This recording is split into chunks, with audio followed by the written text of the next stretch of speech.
Food's supposed to be the simplest joy that we have, yet it's becoming an issue of industrial profit. Just imagine you can get out of the house, reach to the first supermarket closest to your home, buy anything at any time with any budget.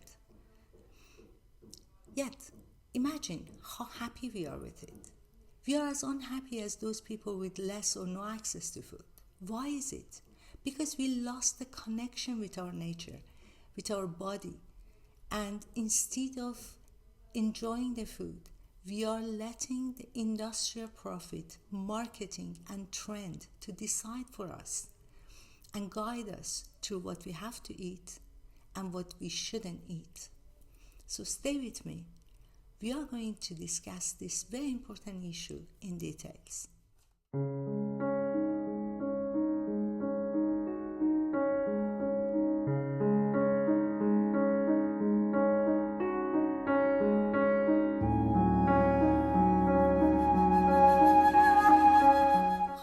Reconnect than with joy of eating.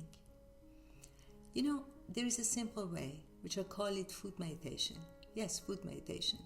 Food meditation means instead of eating with your mind, eat with your five senses. Your brain at the end of the day is in a box, cannot experience what is outside it. You can experience, your brain can process all the information that can take through your five senses. So why we don't use these five senses to enjoy food and explain what is exactly eating? What we, for a long time we forgot. One way is what we call it, raisin taste. Take it, one single raisin or anything that you like, piece of bread or a fruit. Close your eyes. Touch it. See the texture, the feeling that you have. Is it soft? Is it greasy? How you feel? Then open your eyes. Look at it and see the colors. How is it? What color it has, truly.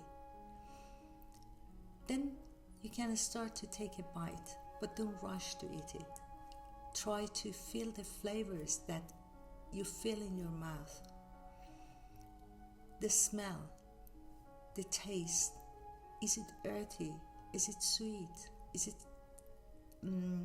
sour? Feel it. Explain it to yourself. Try to do this every day when you're eating, even if it's for first bite of the day that you have.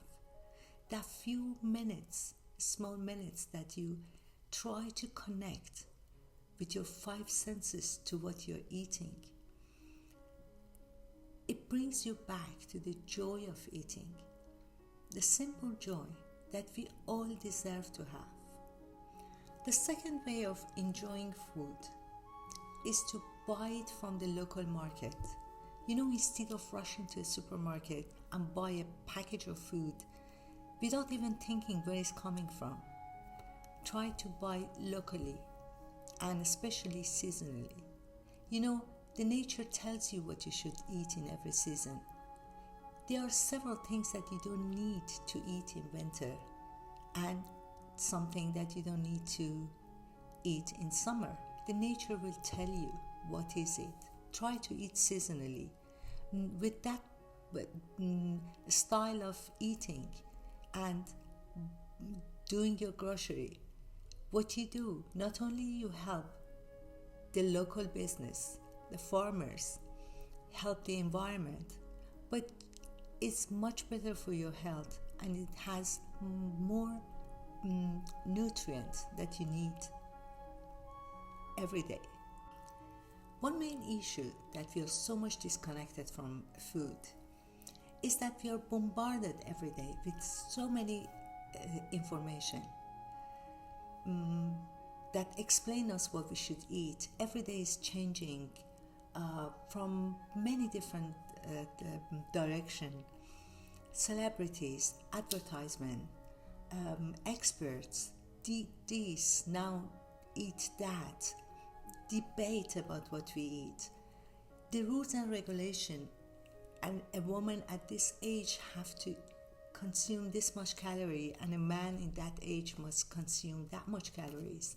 How we are getting our calories, there is a fight and debate around us, and it's more and more confusing, and more we lose our natural connection to food. Veganism, vegetarianism, pescatarianism, keto diet, non-keto diet, Mediterranean diet, as if there is one diet for everyone.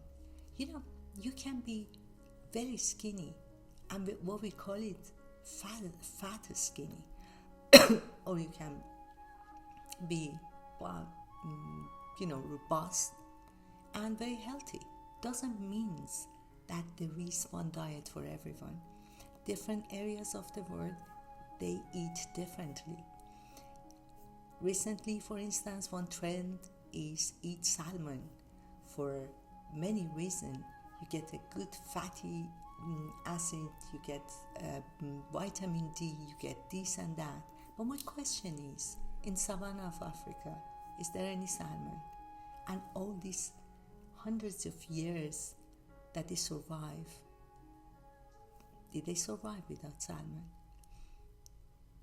The area you live is very important for the kind of diet that you take. You can't go and say to someone who is living in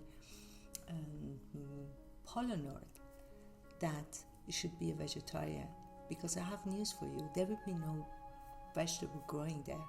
And you can't come and say to someone who is living in south of Italy or in Greece, or for that matter in Middle East, that you should try keto diet and that's it, and you shouldn't eat neither the rice or this or that.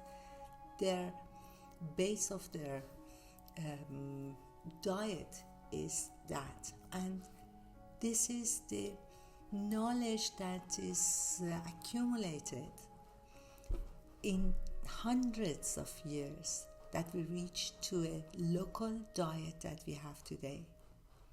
So unfortunately, these trends every day is confusing us. It tells us that there is one diet for everyone, and that's a diet of industrial profit. The truth is, the nature is our guide. The nature tells us what to eat and what to not eat. All those restrictions, eat this today, tomorrow they say, no, not anymore this one, eat that one, this is good for you, this is not good for you. For instance, you remember once upon a time, they were telling us that we have to drink everyday milk. And we are the children of my age that we grew up with milk every day, without telling us that the type of milk that we are drinking is not for us, it's for the animals, baby. The reality is that I understood that when I traveled to China. I recall when I went to China in 1993, no one knew what is milk, and they didn't get all these diseases like osteoporosis or this or that they were, since childhood they were scaring us.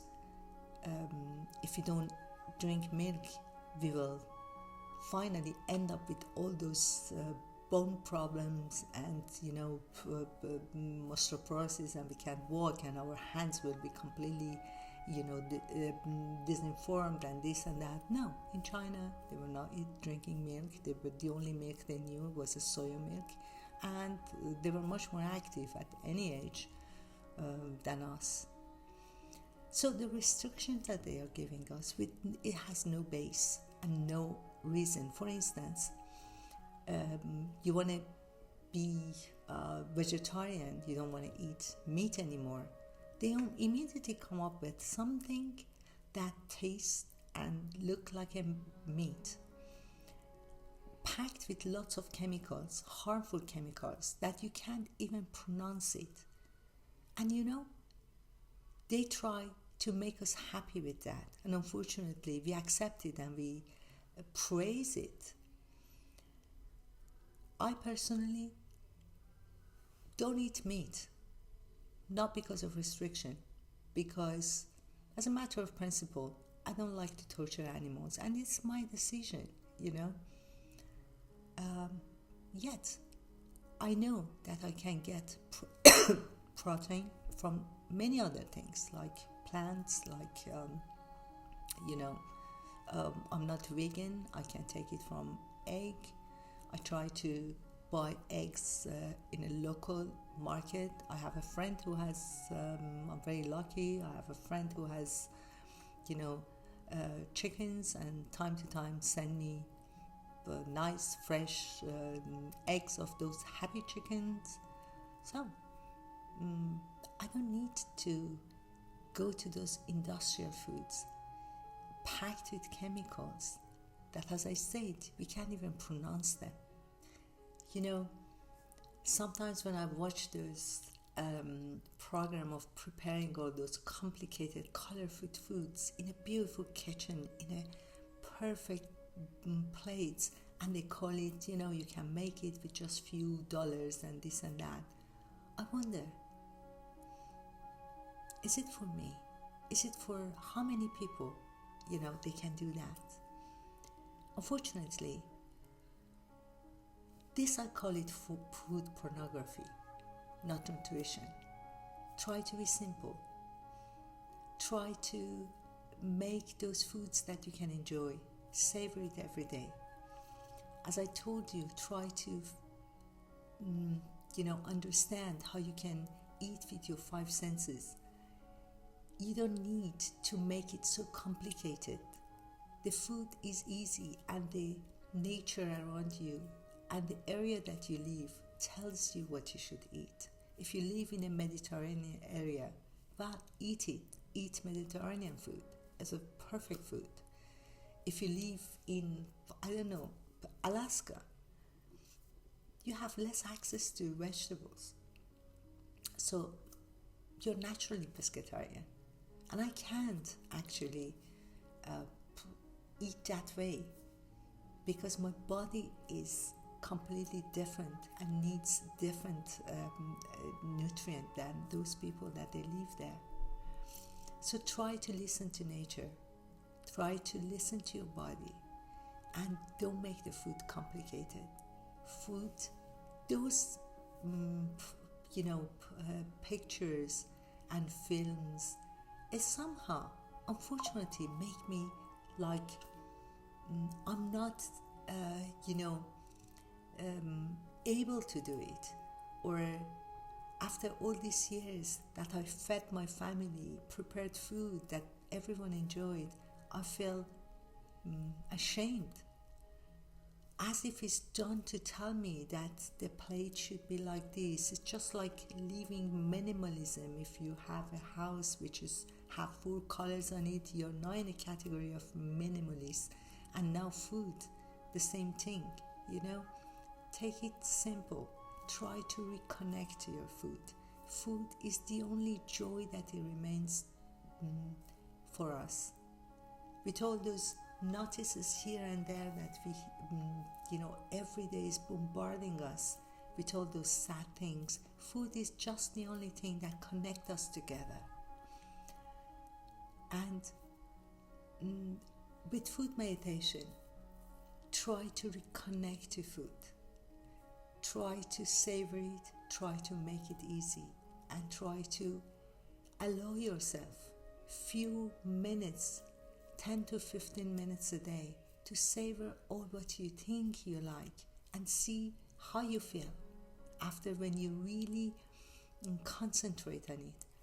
We lost our 5 senses, We think and we do everything through our mind. I always say, we live in a house, we open a door, okay? And if someone asks us, the door of your bedroom, it opens inside or outside. After many years, we have to think twice. Or the doorknob, which color is. We sometimes even don't remember it. because we don't use our five senses. We do things with our mind. We became a walking mind. The same thing about food. Someone tells you that I like this food, and you ask the taste of that food. They cannot explain it because they don't enjoy it. They just eat it. And perhaps the joy is somewhere in their brain. The memories of our childhood or something like that remains somewhere in our brain. Try to reconnect to that. Try to enjoy process of eating, simple eating and joyful eating with friends, with families, instead of listening to news and watching those trends. Food is not a trend. Food is our rights. Food is what we need. Food is fuel. Food is energy. And try to make it positive. Don't let the word of profit and industrial food steal that joy of eating from us, joy of preparing food, the simplicity of food. So, if you enjoy this video, like, subscribe, and I'd love to know if you experience the food meditation, how you feel, and how it can change your view of eating. Share it with me, and until next time, have a great food and cook well, simple and joyful.